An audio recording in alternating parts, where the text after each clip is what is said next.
요한계시록 14장 우리 3절까지 1절로 3절까지 우리 합독하겠습니다.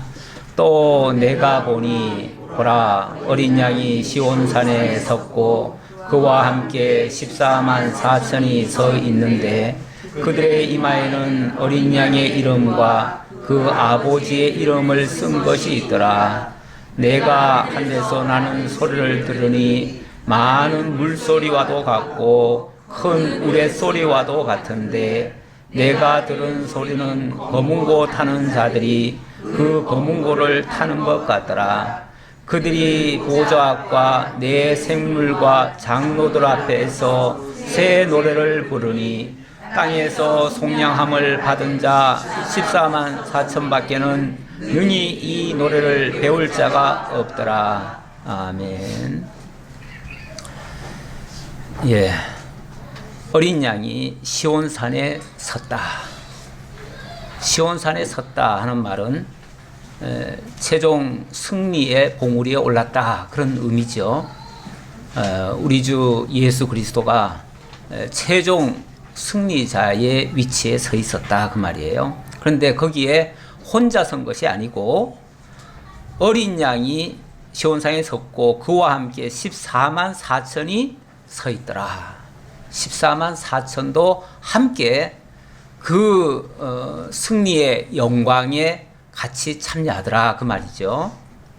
그런데 그 14만 4천이 누군가를 얘기를 하는데 그들의 이마에는 어린 양의 이름과 그 아버지의 이름을 쓴 것이 있더라. 어린 양의 이름, 아버지의 이름. 다시 말하면 어린 양의 표가 있는 거예요. 어린 양의 표시가 그들의 이마에 있더라 그 말이에요. 자, 결국 14만 4천이라고 하는 그 수는 어린 양의 표를 받고 어린 양과 더불어 시온산의 승리자로 우뚝 서게 된다. 자, 지금 그 말씀을 하고 있는데요. 이 말씀이 어디 끝에 나온 말씀이죠? 예, 지난 주간에 17절부터 한번 다시 보면요. 16절부터 볼까요? 16절부터 보면 그가 모든 자, 곧 작은 자나 큰 자나 부자나 가난한 자나 자유인이나 종들에게 그 오른손이나 이마에 표를 받게 하고 누구든지 이 표를 가진 자 외에는 매매를 못하게 하니. 자, 일단 지난번에 짐승 권세가 등장을 했었죠. 짐승 권세가 등장해가지고 짐승 권세가 짐승의 표를 나눠주더라는 거예요. 그러면서 이 표를 받은 자는 그 표를 어디다 받냐면은 이마에다 받는다는 거죠. 이마나 오른손에다 받는데 그 표를 받은 자는 쉽게 말하면 자유롭게 경제활동을 할 수가 있고 그 표를 받지 못한 자들은 매매를 못하게 하더라. 다시 말하면 사회생활, 경제활동, 삶이라고 하는 자체를 다 파괴시키더라 그 말이죠. 그러니까 그 표를 받은 자들은 경제활동을 자유롭게 해서 윤택하게 살아갈 수가 있고 그 표를 받지 못한 자들은 다 이제 핍박의 대상이 되는 거예요. 왜 그 표를 안 받았겠어요? 그 표를 받으면 큰일 나는 줄 알고 안 받았겠죠. 왜요? 그들은 이미 무슨 표를 받았어요? 하나님의 인을 받은 자들이에요. 하나님의 인을 받은 자들은 짐승의 표를 또 받을 수가 없잖아요. 또 받을 수가 없으니까 짐승의 표를 거부한 거예요. 거부했더니 그 표를 받지 않는다고 해가지고 엄청난 핍박을 가더라 그 말이에요.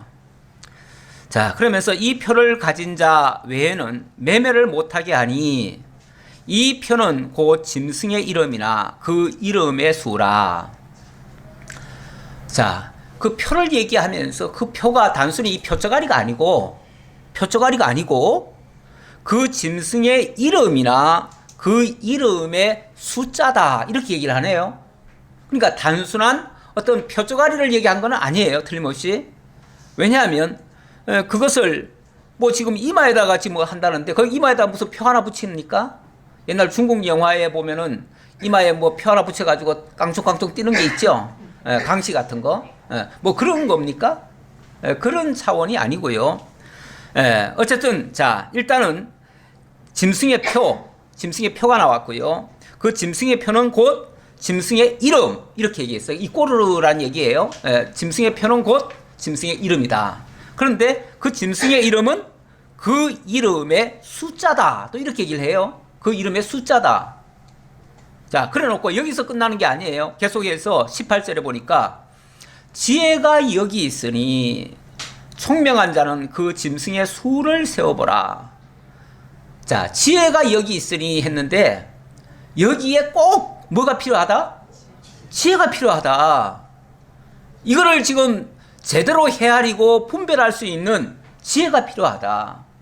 그것을 바르게 분석하고 거기에 대한 올바른 이해를 갖는 것을 뭐라고 얘기를 하냐면 총명이라고 또 얘기를 했어요.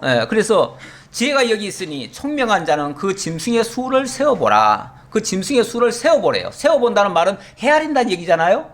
헤아린다는 얘기는 그걸 분석하고 그것의 정체를 알고 그것이 어떤 존재인지를 알아서 그거에 대한 경계도 하고 또 분별도 하고 거기에 휩쓸려 가지도 않고 이렇게 할 수 있다는 얘기예요. 지혜가 없으면요. 지혜가 없으면 당연히 그게 최고지요. 그것만 있으면은 모든 거 다 할 수 있는데 왜 그걸 안 받아요? 그렇게 좋은 걸. 모든 경제활동을 다 보장하는 건데 왜 그걸 안 받겠어요? 그거 받기만 하면 되는데 얼마나 쉬워요. 받기만 하면 되는데. 그런데 정말로 지혜 있고 총명한 자들은 그것을 헤아려서 그것이 얼마나 큰 해악을 끼치는지 그게 단순히 어떤 육체적인 어떤 해악을 끼치는 정도가 아니라 근본적으로 영원한 사망에 처하게 될 만한 그런 일들이 발생할 수 있으니까 그거에 대한 경계심을 가지고 그것을 정확히 분별을 해야 된다 그 얘기예요. 그걸 세어보라는 얘기예요. 그게 헤아리라는 얘기예요. 자, 이거는 아무나 할 수 있는 게 아니고 정말 지혜자만이 그걸 할 수 있다라고 얘기를 하면서 또 그 다음 얘기를 뭐라고 얘기를 하냐면 그것은 사람의 수니 그의 수는 666이니라 이렇게 얘기를 하네요. 아까는 짐승의 표라고 얘기했다가 또 짐승의 숫자라고 얘기했다가 그 이름의 수라고 얘기했다가 또 사람의 수라고 얘기했다가 그 수가 666이라고 해요. 지금 내가 지금 5개를 꼽았네요. 이렇게 하나를 놓고 5가지로 지금 설명을 하는 거예요. 5가지로. 그러니까 이게 정말 지혜가 없으면은 이게 분별이 안 돼요. 도대체 무슨 소리조차도 몰라요, 지금. 헤맬 수밖에 없어요, 지금 이 부분이. 그러다 보니까 여기에 대한 해석이 제각각이에요. 지금 이 666에 대한 명쾌한 답을 저조차도 그렇게 크게 들어본 적이 없어요. 너무나 이것에 대한 혼란이 있고 그것 때문에 많은 사람들이 엉뚱한 것 때문에 두려워하고 혹시 이거 짐승의 표 아니야? 예를 들면 바코드 요즘 전자상거래에 보면 많이 쓰는 게 있잖아요. 바코드. 책을 하나 사도 책도 요즘은 일일이 그거 정가표 보지 않아요. 그냥 기계 하나 딱 지나가면은 바로 정가가 딱 나와요. 슈퍼 우리 다 물건 사보면 알잖아요. 지나가면 다 찍혀서 나와요. 요즘은 심지어는 그거조차 안 한대요. 요즘은 그냥 자기 백에다가 딱 메고 나오면은 결제가 다 돼버린대요. 왜 그렇죠? 이미 바코드라고 하는 그 표식 기간이 거기 어떤 센서에 다 잡힌 거예요. 잡혀가지고 지나가기만 하면은 이미 결제가 다 돼버렸어요. 네. 이런 식으로 지금 되는 세상입니다. 앞으로 틀림없이 그렇게 될 거예요. 그러니까 요즘 그렇게 해석하는 사람들은 앞으로 절대 바코드 받지 말아라. 전자화폐도 쓰면 안 된다. 심지어 카드도 쓰면 안 된다. 심지어는 교통카드도 쓰면 안 된다. 거기에도 다 짐승의 표가 붙어 있다. 그래서 바코드를 그런 식으로 해석을 하는 사람도 있어요. 만약에 그렇게 해석을 하기 시작하면요. 정말 이 세상 살아가기 너무 힘들 것 같아요. 언뜻 보면은 그럴듯한 표식도 있기는 있어요. 있는데 그래서 정말 지혜가 필요하다. 여기에 대한 올바른 해석이 필요하다. 제가 일단 한번 잠깐 이게 좀 복잡하니까 여기에 대한 바른 해석을 하기 위해서는 제가 한번 그려봤으면 좋겠습니다. 자, 아까 뭐라고 그랬어요? 제일 처음에 짐승의 표 얘기했죠? 네, 표를 얘기했어요. 근데 짐승의 표는 짐승의 이름이다.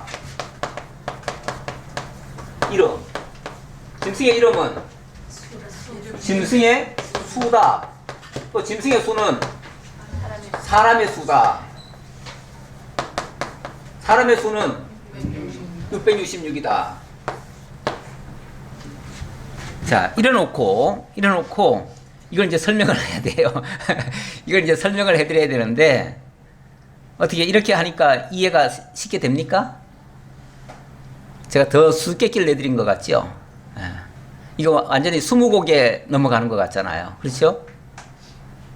제가 지난주에 이 부분까지는 읽기는 다 읽어놓고 제가 설명을 못 드렸어요. 그래서 오늘 다시 설명드리겠다고 했는데 제가 일주간 여러분들도 한번 여기에 대한 답을 한번 찾아보라고 말씀드렸어요. 혹시 답을 찾으신 분? 찾으셨으면 이 시간 얘기하셔도 됩니다. 뭐 설교 시간이니까 목사만 떠들어야 된다 이건 아니에요. 목사가 성경을 바르게 해석해 드릴 그런 시간이긴 하지만 여러분들도 같이 참여를 할 수도 있는 거예요. 일단 이 짐승의 표 자체가 다른 거 다 건너뛰고 표 자체가 666이라고 하면 그렇게만 해석을 해버리면 일단 이건 바코드라고 생각할 수도 있어요. 바코드가 어떻게 생겼어요? 이렇게 길게 하고 뭐 이렇게 가다가 또 길게 하고 뭐 이렇게 하고 이렇게 해요. 주로 여기 큰 거 요 3개 큰 거 3개 긴 게 있고 그리고 나머지는 다 짧은 거예요. 그래서 이게 666이라는 거예요. 이렇게 해석을 하는 거예요. 혹시 그렇게도 볼 수도 있어요. 만약에 다른 거 다 생략하고 짐승의 표는 곧 666이다 라고만 숫자로만 얘기한다면 그렇게 이해할 수도 있다 그 말이에요. 그런데 또 여기에 또 뭐라고 그랬습니까? 여기 이제 짐승의 이름이라고 했고 이건 사람의 수다 그랬어요. 짐승의 이름이라고 했고 이 짐승의 앞에서 짐승 권세를 쭉 얘기할 때 그것은 어떤 세상 정부나 어떤 굉장히 포악한 상태로 그 성도들을 괴롭히는 자들 그들이라고도 얘기를 했어요. 그들이라고 얘기를 하다 보니까 어떤 특정인으로 해석을 하는 경우가 있어요.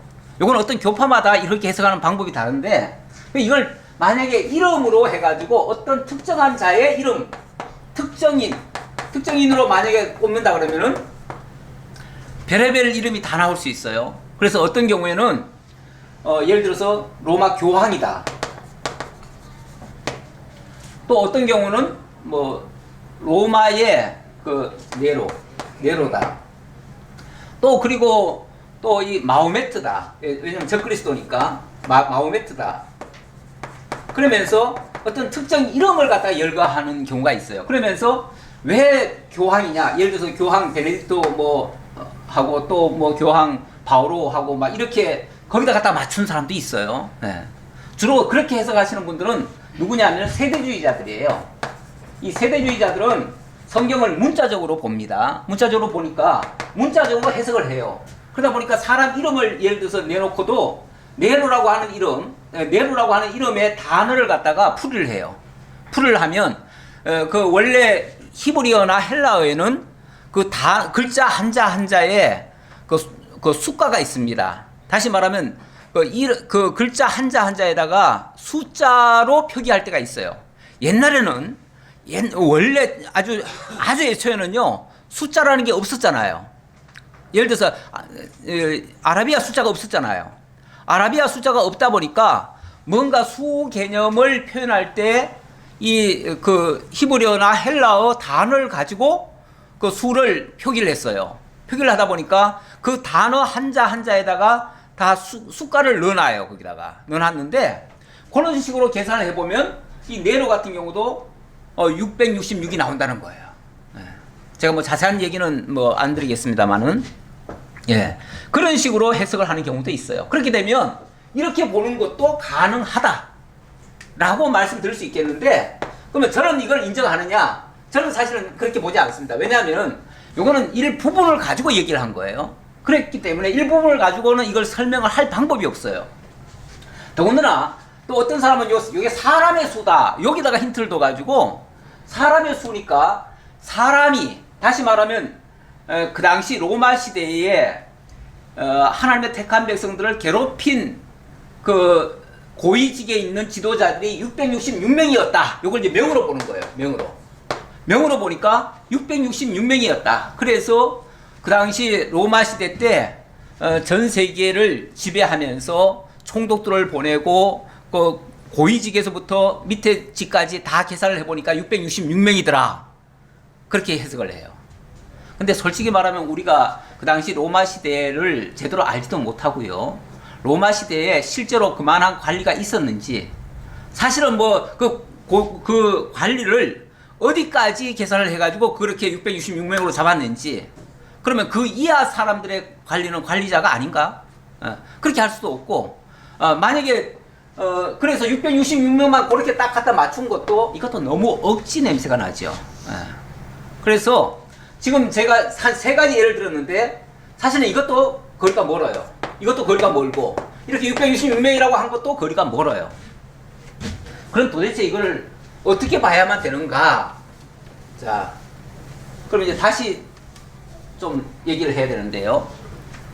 성경이라고 하는 것은요, 절대 한 부분을 가지고 해석해서는 안 됩니다. 제가 항상 얘기 드리지만은 최소한은요 한 장은 봐야 되고요, 아니면은 한 권을 통째로 봐야 됩니다. 통째로 봐야 되고, 뭐 더 상세하게 보려면은, 더 구체적으로 정말 빈틈없이 보려면 성경 전체를 하나로 놓고 봐야 됩니다. 그러면은 최소한 이 요한계시록 전체가 지금 말하는 걸 가지고 얘기를 해야 되는데, 계속해서 짐승의 표 얘기가 나왔죠. 짐승 얘기가 나왔죠. 짐승 권세가 나왔죠. 지금 이 얘기도 어디서부터 나온 겁니까? 예를 들면 11절 한번 볼까요? 13장 11절입니다.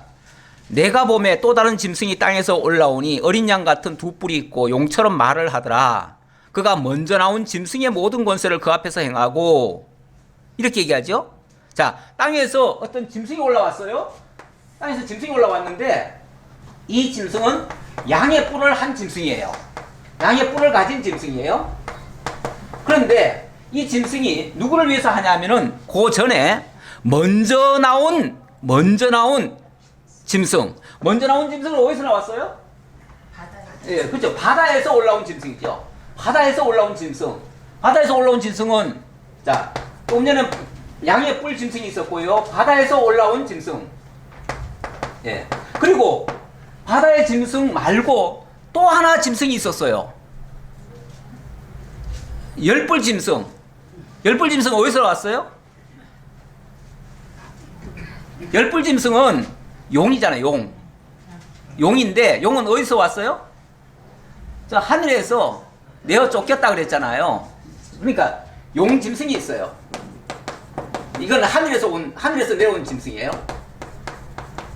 자, 이거 양의 뿔은 땅에서 올라온 거예요. 땅에서 올라온 거, 바다에서 올라온 거, 하늘에서 내려온 거, 새 짐승이에요.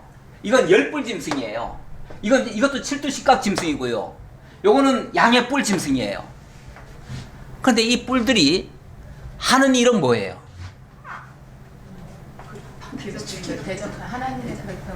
하는 일은 이들이 서로 제각각입니까? 서로 지금 돕고 있습니까? 서로 돕고 있어요. 다 힘을 모으고 있어요. 그런데 일단 이 바다에서 올라온 이 짐승은 이 세상 권세라고 그랬어요. 그렇죠? 해석이 그렇게 됐죠? 이 세상 권세. 다시 말하면 그 당시에 세계를 제패하고 온 하나님의 나라 백성들을 괴롭히던 그런 세력이에요. 그러니까 세상 정부예요. 쉽게 말하면 세상 정부예요. 그런데 요 양의 뿔은요, 요거는 그 앞에 와가지고, 쉽게 말하면 이 짐승 권세 앞에 와가지고 마치 그 짐승 권세를 드높이고 짐승을 위해서 우상을 만들고 그를 찬미하라고, 그를 찬양하라고 이 부추겨주는 권세예요. 그러니까 요거는 이제 거짓 종교라고 그랬어요. 거짓 종교. 왜냐하면 우상을 만들고 그를 경배하게 하고 하니까 그가 하나님이라고 하고 그가 마치 하나님처럼 그 지금 우상을 만들어 놓고 우상의 입에서 뭐가 나오게 한다고 그랬어요? 말이 나오게끔. 그러니까 막 그 우상을 만들어 놨는데 쉽게 말하면 우상 속에 들어가지는 않았지만 그 옆에 있으면서 마치 그래서 그 당시 제가 그 로마 시대 때 있었던 얘기를 했잖아요. 그 복화술로 말을 하는 자들이 있었다. 그래서 그게 누가 하는 짓이냐면은 종교가들이 하는 짓이에요. 종교가들이 쉽게 말하면은 백성들을 속이려고 우상 만들어 놓고 우상 옆에서 자기 입은 뻥끗도 안 해요. 뻥끗도 안 하는데 말이 나오는 거예요. 그러니까 우상이 말하는 것 같죠. 우상이 말하는 것 같은데 사실은 복화술로 하는 거예요. 그게 복화술로 하는데 제가 그래서 실제 지금도 그런 일이 있다 제가 말씀드렸잖아요. 예. 실제로 이 복화술로 하면요 모두 다 깜빡 속아요. 다 속고 진짜 그 우상의 입에서 말이 나온 줄 알고 그 우상 앞에 다 무릎 꿇는 거예요. 다 무릎 꿇게 하려고 하는 이 거짓 종교의 세력이에요. 지금도요 가끔씩 보면은 이 거짓 종교가들이 진짜 막 하나님을 빙자해가지고 하나님이 할 수 있는 일을 자기가 마치 하는 것처럼 뭐 씩 하면은 그냥 막 쓰러지고 막 이런 것들이 막 나타나요. 그런 일들이 많아요. 그런 일들이 사실 거짓 종교가들이 의뢰이 하는 방식이에요. 그게 사람들 미혹하려고 하는 방식이에요. 그런데 이 거짓 종교나 세상 정부가 자기들 힘으로 합니까? 자기들 힘으로 하는 게 아니에요.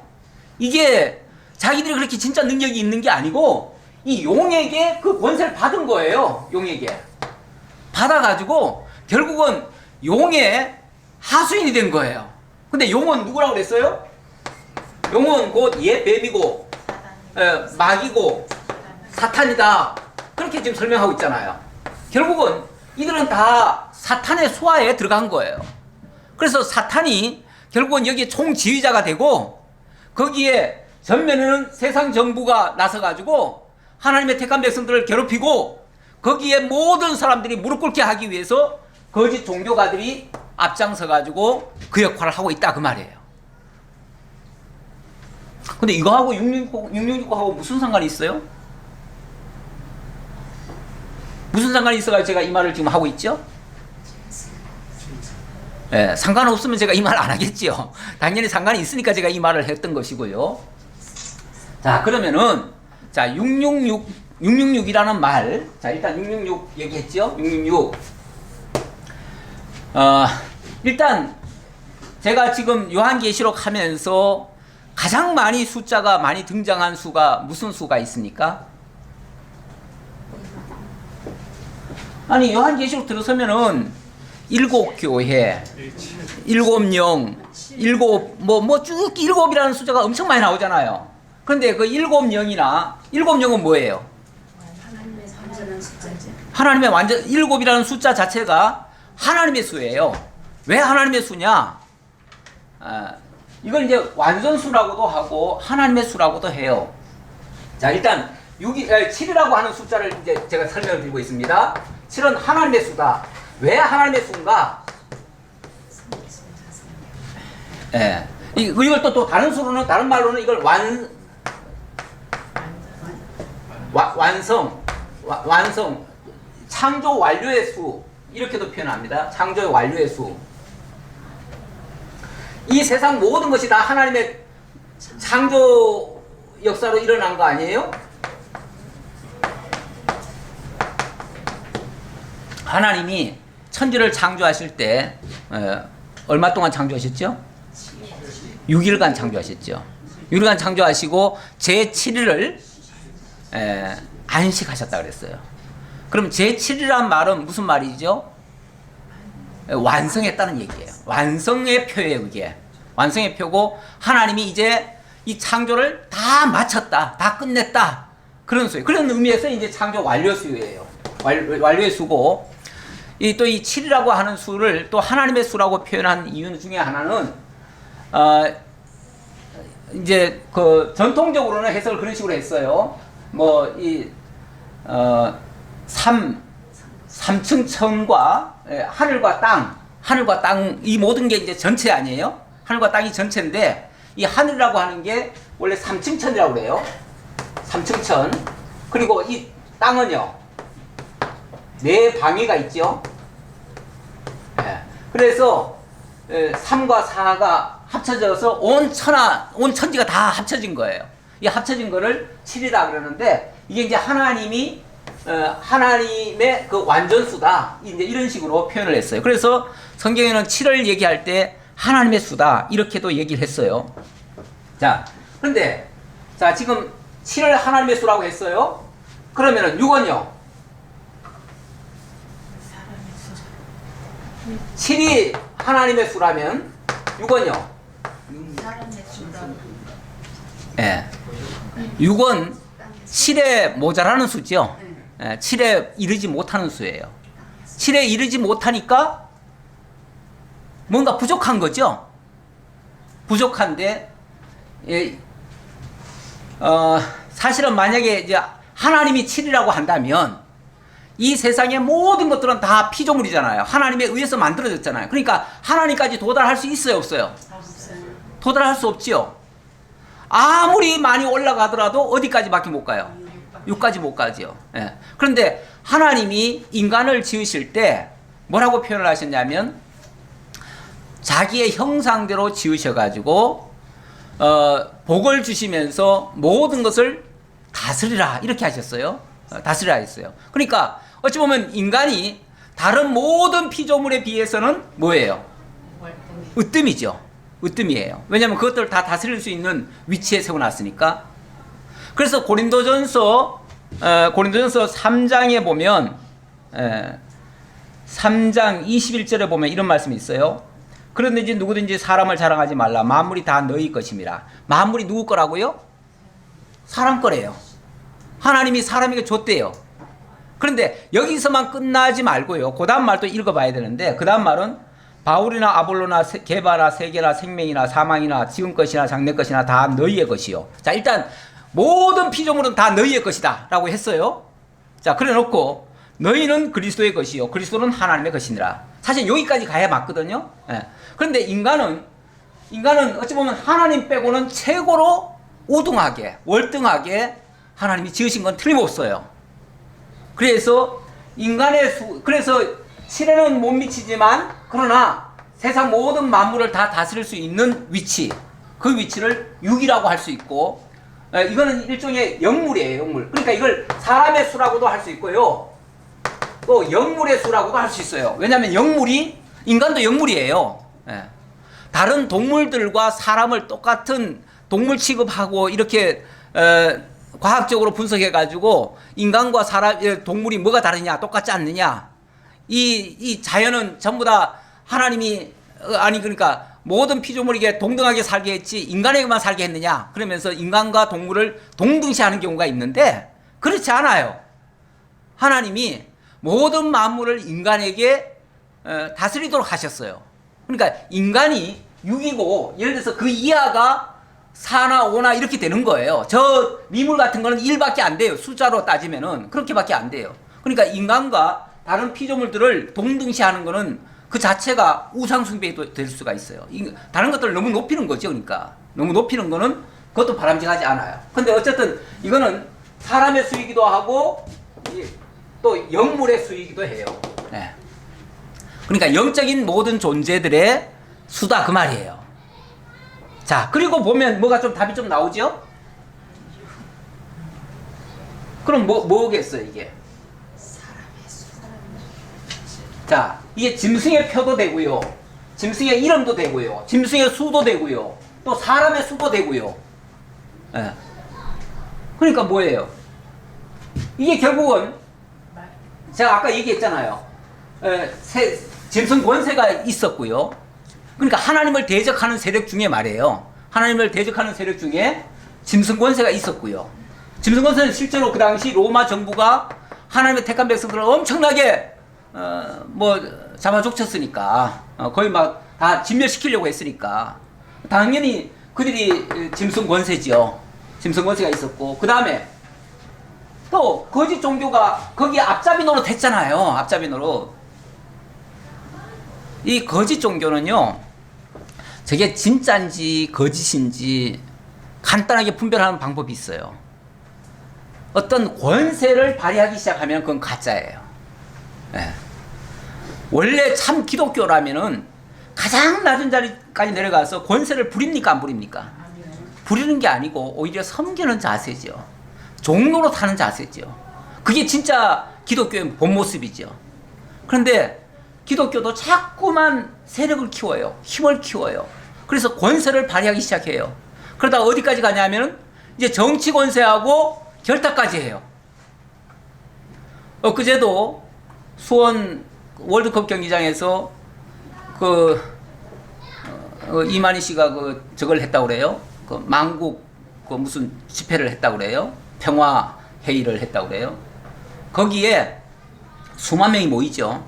거기 세력이 지금 어마어마하게 큽니다. 그런 행사를 하는 이유가 뭐겠어요? 우리 이렇게 권세 크다. 우리 이렇게 능력 있다. 그거 지금 과시하는 거예요. 보이는 거예요. 거기에 정치인들 한 17명이 거기에 축사를 보냈다고 그래요. 직접 가서 축사한 사람도 있고. 왜 정치꾼들이 거기 왜 갑니까? 정치꾼들은 그 세력, 큰 세력 앞으로 가면요, 표가 많이 나와요. 표가 나오고, 또 이 종교가들은 왜 그 정치꾼들한테 붙으려고 합니까? 정치꾼들이 든든한 배가 돼줘요. 뒷배가 돼줘요. 그러면 자기네들의 권세를 늘리는 데에 굉장히 유익해요. 그래서 항상 이 거짓 종교가들은 항상 이 정치꾼들을 갖다가 이 결탁을 해요. 그래서 정치꾼들이 그런 종교 행사에도 참여하고, 또 종교가들이 정치하는 일에 앞장서기도 하고. 요즘 한국교회도 지금 욕먹는 게 그것 때문에 아니에요? 한국교회도 지금 계속 정치에 지금 판에 지금 끼어들어가 있는데, 어제 보니까 그 신옥주 목사도 그 피지에다가 거기에 낙토라 그러면서 거기에 지상 낙원이라 그러면서 거기다가 교인들 420명을 보내놨는데, 그 나라 정부 아주 최고위층하고 얼마나 결탁이 잘 돼 있는지, 도대체 아무리 고소를 하고 뭘 해도, 거기서 지금 또 최근에도 2명이나 죽었대요. 죽었는데 두드리고 맞다 죽었어요. 그런데도 바로 그냥 다 화장시켜가지고 바로 끌어묻고 아무런 절차도 안 밟았는데도 누가 하나 처벌도 안 해요. 왜요? 지난번에 그 잘못됐다는 게 다 드러났지요. 그래가지고 한국에서 난리가 나고 그렇게 고발하고 했더니 잡아갔어요. 잡아갔는데 그 다음날 바로 풀려났어요. 왜요? 그 고위직하고 다 결탁이 돼 있으니까.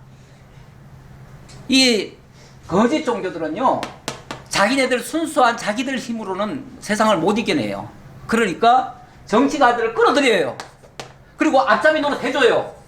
그리고 같이 또 그 힘을 이용하고요. 이렇게 해서 이 세상의 권세들은, 이 악한 권세들은 어쨌든지 힘을 모아가지고 뭐 하려고 그래요? 세력을 키우고 그 세력 가지고 하나님을 대적하려는 거예요. 하나님 대적하려는 거예요. 목적은 하나예요. 하나님 대적하려는 거예요. 하나님 대적하는데 힘이 부족하면 대적을 못해요. 그래서 힘을 끌어모아요. 자기 세력들 끌어모아요. 끌어모으려고 막 표도 나눠주는 거예요. 그리고 막 유익하다고 막 떠벌리는 거예요. 그래가지고 다 무릎 꿇게 하면 그 힘 가지고 결국 하나님 대적하려고 하는 거예요. 그래가지고 쉽게 말하면은 용이 거기에 대빵일 거예요. 그렇죠? 용이 대빵이니까 그 용을 만약에 수로 표현하면 뭐라고 그랬어요? 유. 또 짐승권세도 이게 6이 되죠. 또 이 거짓 종교의 권세도 6이 되죠. 그러니까 여기다가 만약에 다른 권세가 또 붙어도 그거는 6이에요. 계속 6666으로 넘어가겠죠. 그러니까 이 세상의 모든 힘을 다 합쳐도 6666은 될지언정 7까지는 도달을 못해요. 그럼 결과적으로는 하나님의 권세 아래에 있지 하나님을 뛰어넘지는 못해요. 결과적으로는. 그렇지 않겠어요? 그래서 결국은 최종 승리자는 누구다? 하나님이시다. 그래서 아까 14장 1절에 다시 보세요. 또 내가 보니 보라 어린 양이 시온산에 섰고 그와 함께 14만 4천이 서 있는데 그들의 이마에는 어린 양의 이름과 그 아버지의 이름을 쓴 것이 있더라. 이거는 짐승의 표가 아니라 무슨 표? 하나님의 표. 그리스도의 인. 그리스도의 인. 성령의 인침. 같은 소리예요. 같은 소리예요. 이들이 누구 얼마라고요? 14만 4천이더라. 네, 14만 4천은 왜 14만 4천이 된 거예요? 이거는 이제 이미 7장에서 여기에 대한 설명이 나왔어요. 다 지나갔어요. 갔는데, 이거 역시도 이 수로 사실은 계산을 해야 되는데, 이것도 정확한 수라는 개념보다는, 이 하나님의 입맞은 자들의 총칭을 얘기하는 거예요. 전체를. 전체를 얘기하는 거예요. 이거는 12지파 곱하기 1000은 만수고요. 곱하기 또 12를 이렇게 한 거예요. 이렇게 해가지고 14만 4천이 나온 거예요. 이렇게 나온 건데, 실제 이스라엘 12지파가 딱 12,000명씩 있습니까? 그렇지 않지요. 12,000명 훨씬 넘지요. 넘지만 12,000명씩 딱딱 이렇게 맞춰놓은 이유는 이게 이제 상징적이라는 거지, 이게 실제 수라는 얘기는 아니에요. 하나님의 택한 백성들이 뭐 12,000명만 있겠어요? 14만 4천만 있겠어요? 훨씬 더 많지요. 그러나 여기서 말하고자 하는 거는 이게 이제 하나님의 일을 받은 자들을 지금 강조하려고 한 말이지, 그게 무슨 실제 어떤 수를 얘기한 게 아니에요. 그러니까 여기도 666이라고 하는 것도 실제 수를 얘기한 게 아니다 그 말이에요. 실제 수가 아니고, 하나님의, 그러니까 하나님을 대적하려고 인간들끼리 힘을 모은 그런 세력을 666이라고 한다. 자, 이렇게 말씀드릴 수 있습니다. 그래서 인간을 위한다는 거, 참 말은 좋아요. 인간을 위한다는 게 얼마나 좋은 말이에요. 뭐 미국의 링컨 대통령이 아주 유명한 연설을 했잖아요. Of the people, by the people, for the people. 사람에 의한, 사람을 위한 정부가 되겠다. 오직 사람이다. 지금 우리나라 정부도 사실은 뭐라 그래요? 사람이 먼저다 그러잖아요. 이게 같은 말이에요. 그게 같은 말이에요. 이게 나쁜 말은 아니에요. 굉장히 좋은 말이에요. 사실 권력자가 권세를 휘둘 수도 있어요. 휘둘 수 있는데 자기가 휘두르지 않겠다는 거예요. 정말 사람을 위하고, 사람을 으뜸으로 하고, 사람을 존중하고, 사람을 위하겠다는 얘기예요. 굉장히 좋은 말이에요. 좋은 말인데 여기 이제 함정이 하나 있어요. 뭐가 함정이 있냐면, 하나님을 빼놓고 사람을 위하면 뭐가 되죠? 그럼 사람주의가 되고, 이거는 자칫하면은 정말 하나님을 대적하는 경우가 있어요. 그러니까 하나님을 제껴놓고 우리끼리 힘을 모아가지고 강대한 나라를 만들고 뭘 하자 하는 거는, 이게 자칫하면은, 그렇죠. 고사님 말씀 맞다나 바벨탑 쌓는 거예요. 바벨탑이라는 게 인간이 힘을 모아가지고 하나님까지 도달하자는 얘기 아니에요. 그게 바벨 운동이에요. 신바벨 운동이 쉽게 말하면 666 운동이랑 똑같아요. 우리 기독교는요, 원래 우리 예수님이 그런 표현을 한 적이 있어요. 6원 6이요, 영은 영이다. 그랬나요? 요한복음 3장 6절에 6으로 난 것은 6이요, 성령으로 난 것은 영이니 그랬어요. 6으로 난 것은 6이고요, 성령으로 난 것만이 영이다. 자, 아까 예를 들어서 이걸 만약에 666을 바코드다 그렇게 해석을 해버리면 무슨 현상이 발생하냐면, 그 바코드 받으면 지옥 간다고 생각해요. 그렇죠? 바코드 받으면 지옥 간대요. 벌벌 떠는 거죠. 그런데 우리가 천국 가고 지옥 가는 게 표적아리 하나 받는 걸로 가능합니까? 우리가 그러면 하나님의 인이라고 해가지고 표적아리 하나 받으면 천국 갑니까? 아니, 이 짐승의 표 받으면 지옥 간다며요. 다시 말하면 바코드 사용하면 지옥 간다며요. 어떤 물질이 우리를 지옥 가고 천국 가게 할 수 있어요, 없어요? 없어요. 이 세상의 어떤 물질도, 어떤 우리의 행동도 그걸로 천국 가고 지옥 가는 게 아니에요. 우리가 천국 가고 지옥 가는 거는 그야말로 하나님의 사람이 돼야 천국 가는 것이고, 마귀 종 되면은 지옥 가는 거예요. 그러면 그거는 짐승의 표다, 하나님의 표다라고 하는 거는 어떤 행위가 아닌 거예요. 어떤 물질에 좌우되는 게 아니에요. 그럼 뭐가 좌우되는 거예요? 근본적으로 우리의 육의 사람이 영의 사람으로 바꾸어져야 돼요. 그렇죠? 그래서 제가 육으로 난 것은 육이고 성령으로 난 것만이 영이다. 그래서 그럼 어떻게 성령으로 나요? 니고데모가 물었잖아요. 그럴 때 예수님이 뭐라 그래요? 거듭나야 된다.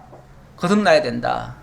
결국 우리 옛사람, 이 육신의 사람으로는 천하 없는 사람도 다 지옥 갈 수밖에 없어요. 지옥 갈 수밖에 없는데, 우리가 예수를 그리스도로 영접하고 성령이 우리를 거듭나게 하시면은 우리가 그제서야 비로소 천국 가는 거예요. 그러니까 천국 백성이 되는 그 표식이 쉽게 말하면 하나님의 인이라고 얘기한 거예요. 그러니까 하나님의 인이라고 해가지고 무슨 도장 따로 찍어주는 거 없어요. 우리의 중심이 바뀌는 거예요. 우리의 근본, 속사람이 바뀌는 거예요. 우리의 생각과 사상, 우리의 믿음이 바뀌는 거예요. 예. 그러니까 이게 진짜 우리의 그 변화지, 어떤 뭐 외적인 어떤 행동, 뭐 표 하나 받고 뭐 장사하고 이런 것 때문에 지옥 가고 천국 가는 건 절대 아니다. 그래서 이런 어떤 마치 유언비어 같은 거짓에 속지 말라. 그 얘기를 말씀드리고 싶은 거예요. 그러니까 이런 거 가지고 자꾸 막 겁주고 하는 거는 그건 잘못된 주장이다라는 거 말씀드리겠습니다. 자, 그리고 이제 14장에서는 이제 어린 양 권세가 이제 드디어 출현합니다. 지금까지는 짐승 권세가 등장했죠? 짐승 권세가 등장해가지고 그렇게 난리를 친 거예요. 그리고 하나님의 택한 백성들을 그렇게 괴롭히고, 자, 그렇게 했는데 드디어 어린 양 권세가 출현해서 이제 승리하신 모습을 보여줍니다. 이거는 물론 환상적에 보여준 거니까 현실하고는 약간 차이가 있어요. 현실적으로는 아직 환란 중에 있지만 그 성도들에게 너희가 반드시 이렇게 승리한다라는 걸 지금 보여주고 있는 거예요. 미리 보여줌으로써 현재를 견디고 이겨낼 수 있도록 하는 거죠. 그래서 14만 4천이 어린 양과 함께 시온산에 오르는 내용, 서 있는 장면, 이걸 지금 얘기를 하면서, 자, 2절 봅시다. 내가 하늘에서 나는 소리를 들으니 많은 물소리와도 같고 큰 우레소리와도 같은데 내가 들은 소리는 검은고 타는 자들이 그 검은고를 타는 것 같더라. 아주 굉장히 막 큰 소리가 나는데 그 소리가 무슨 소리 같더라? 검은고 타는 소리 같더라. 검은고가 굉장히, 물론 뭐 워낙 많은 사람들이 14만 4천이나 합창을 하니까 거기다가 지금 악기가 마치, 그러니까 14만 4천이 합창을 하니까 막 우레소리 같이 나지요. 우레소리 같이 나는데 사실은 그게 막 이 소음이 아니고요. 뭐예요? 너무 아름다운 이 가야금 소리, 우리 여긴 검은고라고 했지만은 이 검은고 소리라는 게 얼마나 그 아름답게 들립니까? 그렇죠? 그러니까 이건 찬양 소리고요. 그 찬양 소리가 너무 아름답게 들린다고 하는 그런 표현을 이렇게 한 거예요. 자, 그래 놓고 이건 이제 승리의 창가가 불리는 거죠. 그리스도와 함께 그 시온산에 올라서 함께 합창을 지금 하고 있는 거니까 이건 승리의 창가예요. 자, 그리고 3절, 그들이 보좌 앞과 네 생물과 장로들 앞에서 새 노래를 부르니 땅에서 속량함을 받은 14만 4천 밖에는 능히 이 노래를 배울 자가 없더라. 이 노래 아무나 합니까? 누구밖에 못한다고요? 예. 바로 14만 4천 새 노래, 이게 새 노래래요. 새 노래. 새 노래라고 하니까 무슨 뭐 어떤 우리가 지금 입술로 부르는 이 노래만을 생각하지만은 이거는 정말 하나님이 여호와이시고 예수가 그리스도이심을 깨달았고 그 마음속으로 정말 우러나서 드높이는 그런 노래예요. 그러니까 새 노래를 갖다가 뭐 어떤 사람들은 새 노래를 갖다가 이 복음성가는, 이 찬송가는 옛 노래고 복음성가가 새 노래다 이렇게 또 해석하시는 분들도 가끔 있던데, 그거는 전혀 아니고요. 정말 새로 깨달은 하나님의 은혜를 드높인다. 그런 의미에서 하는 말이에요. 자, 그러면서 이 사람들은 여자와 더불어 더럽히지 아니하고 순결한 자라. 어린 양이 어디로 인도하든지 따라가는 자며 사람 가운데서 속량함을 받아 처음 익은 열매로 하나님과 어린 양에게 속한 자들이니 그 입에 거짓말이 없고 흠이 없는 자들이더라. 여기 좀 특이한 말씀이 있네요. 자, 그런데 그 사람들의 그 14만 4천의 정체죠. 14만 4천만이 노래할 수 있는 자들이고요. 그런 특권을 받은 자들이에요. 자, 그리스도 앞에 가서 하나님을 영원토록 찬양할 수 있는 특권을 받은 자들인데 이 특권은 누구에게 주어지는가를 얘기하는데 이 사람들은 여자와 더불어 더럽히지 아니하고 순결한 자다. 그럼 뭐 그럼 여자들은 빠지나요? 여자들은 빠지고 아니면은 여자들하고 그럼 같이 사는 남자들은 다 문제가 생기겠네요. 이것 때문에 천주교에서는 실제로 신부님들이 결혼을 안 하지요. 여자를 가까이 하지 않지요. 그리고 여자들도 마찬가지로 남자들을 가까이 하지 않지요. 그게 이제 수녀들이잖아요. 신부와 수녀들이 어찌 보면 이런 것에 근거해서 그렇게 했는지 모르겠어요. 정확한 이유는 모르지만 어쨌든 이렇게 하는 것을 지금 얘기하는 걸까요? 그렇게 되면은 뭐 이 세상에 결혼할 사람 아무도 없지요. 결혼도 해서는 안 되고요. 아무것도 할 수가 없지요. 그런데 이 사람들은 여자와 더불어 더럽히지 않았다. 또 이 여자에 대한 해석을 또 해드려야 될 것 같아요. 이거 해석을 안 하면은 또 많은 오해가 또 일어날 것 같아요. 여자가 누구예요? 세상.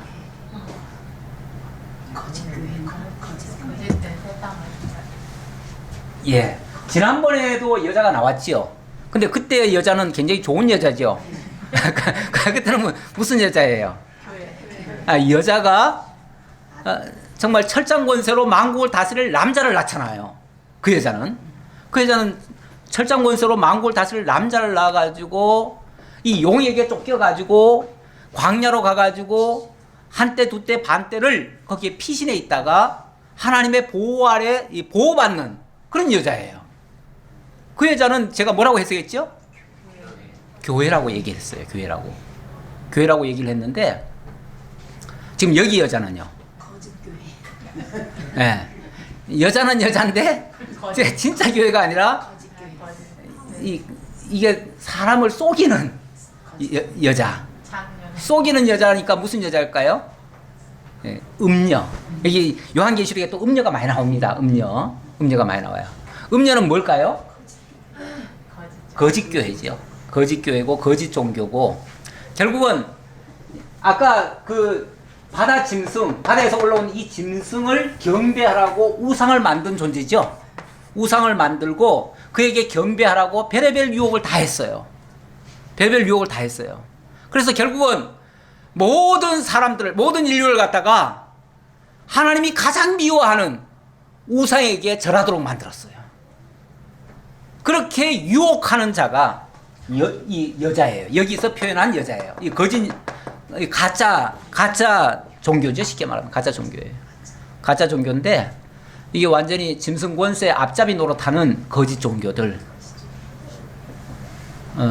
저는 그 이단들의 그 행태를 보면서 야, 저런 모습을 가지고 성경이 그렇게 얘기를 했구나라는 생각이 문득 들어요. 그들이 정치의 앞잡이 노릇하면서 자기들 세력 키워가고 그렇게 하는 거. 그걸 뭐라고 표현하냐면 음행이라고 그래요. 음행. 그걸 성경에서는 영적 간음 또는 음행 그렇게 얘기를 해요. 그러면서 본문에 뭐라고 되어 있습니까? 여자와 더불어 더럽히지 아니하고 그 음행에 빠지지 않고 그 말이죠. 어린 양이 어디로 인도하든지 따라가는 자며. 그러니까 그 여자를 따라가는 게 아니라 누굴 따라가요? 어린 양을 따라가는 거죠. 지금 현실적으로 보면 그 당시 현실, 그 당시 이 성경이 기록될 당시 로마 시대의 현실을 보면 자, 예수를 따라가면은 복이 있어요? 죽음. 죽음이에요. 그런데 그 여자를 따라가면 거기는 뭐 짐승의 표도 주고 거기는 모든 활동을 다 할 수 있는 자유를 준대요.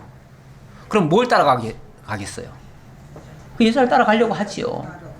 그런데 여기 14만 4천은 그렇게 따라간 자들은 여기 하나도 참여 못한다 그 얘기예요. 참여 못한다는 말은 결국은 그들은 멸망받는다, 지옥 간다 그 소리예요. 그러면서 어린 양이 어디로 인도하든지 따라가는 자며 사람 가운데서 속량함을 받아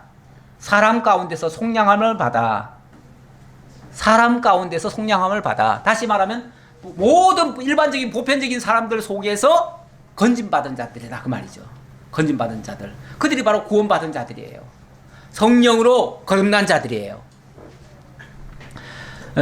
속량함을 받아 처음 익은 열매로 하나님과 어린 양에게 속한 자들이니, 처음 익은 열매로 하나님과 어린 양에게 속한 자들이다. 처음 익은 열매, 그게 처음 익은 열매가 뭐예요? 예수 그리스도가 부활의 첫 열매로 부활하셨죠. 그러니까 그렇게 거듭난 자들을 얘기한다 그 말이에요. 그렇게 거듭난 자들이니 그 입에 거짓말이 없고 흠이 없는 자들이더라. 우리 주님께서 당신의 택한 백성들을 구원하시는 목적 중에 하나 보면은 거룩하고 흠이 없게 하시려고 그런다. 이렇게 섭리하셨는데, 이렇게 말씀하셨는데, 실제로 그렇게 만들어 가지고 14만 4천에 참여시켜서 하나님의 영광을 찬양하는 그런 자들로 만들더라 그 말입니다. 그들의 앞에 보니까 그들의 이마에는 어린 양의 이름과 그들의 아버지의 이름이 쓴 것이 있더라. 그들은 하나님의 이름, 그리스도의 이름, 그 이름만을 위해서 정말 아골골짝 빈들에도 따라간 사람들이 있다. 우리가 신앙생활을 하다가 조금 어려우면 뭐 이렇게 힘들게 신앙생활 하려고 그래. 그리고 다 포기하려고 하는 경향이 많아요. 근데 신앙생활 자체가 올바르게 주님을 따라가려고 하면 정말 아골골짝 같은 데를 걸어갈 수밖에 없어요. 그래서 이 길을 뭐라고 그러냐면 좁은 길이라고 그래요. 좁은 길, 협착한 길. 그래서 많은 사람들이 따르지 않으려고 하는 길이래요. 그런 줄 알고 따르셔야지. 조금만 따라가다가 아이고 뭐 힘들면 뭐 교회가 그렇게 힘들게 해. 힘드는데 뭐하러 교회 다녀. 이렇게 해버리는 거는 너무 손쉽게 우리가 그 음녀를 따라가려고 하는 행위가 되는 거예요. 기도합시다. 아버지 하나님 감사합니다. 우리에게 하나님의 살아계심을 확인시켜 주시고 그리스도를 따르는 자들에게 우리가 반드시 어린 양과 함께 시온산에 선다는 것을 다시 한번 일깨워 주셨습니다. 이 은혜를 가지고 이 거친 세상 악한 자들의 유혹과 회방에도 꿋꿋이 우리의 믿음을 지키고 바른 길을 걸어갈 수 있는 저희들의 올바른 신앙 다 될 수 있도록 함께 해 주옵소서. 감사드렸고 예수님의 이름으로 기도하옵나이다. 아멘.